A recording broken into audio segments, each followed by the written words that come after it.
Hello, we're looking at what happens when multi-factor authentication is turned on your account. When you log in to a Microsoft service such as Office 365 or your email, you'll get an extra step that says more information required. Multi-factor authentication requires additional forms of identification linked to personal devices or other information, and to set that up, you're offered the choice of Microsoft Authenticator, which is an app which runs on your phone and lets you allow logins to take place. Using the app is probably the easiest solution. You can use alternative authenticator apps such as the Google Authenticator to do exactly the same job.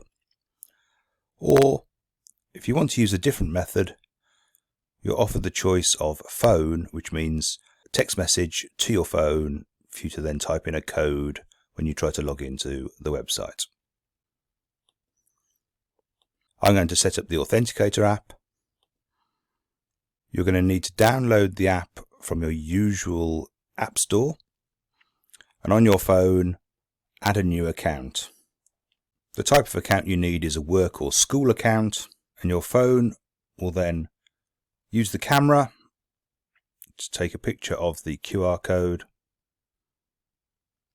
That will link the app on your phone to your York St John Office 365 account. Once the app's linked, it'll put up a message on your phone saying approve or deny when you try to log in. Just trying it out here. If I click approve, the login will go ahead. Obviously, if it wasn't you logging in, you should deny. You need at least two methods in order to carry out the multi-factor authentication in case one of them fails. The second one it's offering here is phone, that's text message to a mobile device.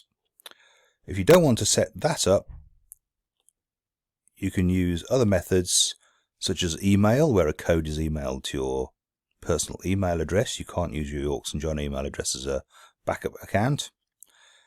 Security questions, which will be 5 questions of the type of when was your first wedding, and phone is the option shown on screen. I'm going to set up email. A code has been sent to that email address. I can type it in, and that's set up my email now as being a second method of authentication. If you're not asked for a second method of authentication, it may be because you've previously set up self-service password reset, which uses similar methods to allow you to reset your password. Multi-factor authentication means that when you log into a device off campus, you'll be asked for the extra authentication using the methods you set up in order to log in. On campus, you shouldn't be asked unless you're going to a secure area like password reset. And as you can see, this device can be set not to ask again for 60 days unless you're going to a secure area. I've approved that on my phone and I'm staying logged in now. More help is available on our website, along with details of how to book tutorial sessions and times for our drop-in clinic.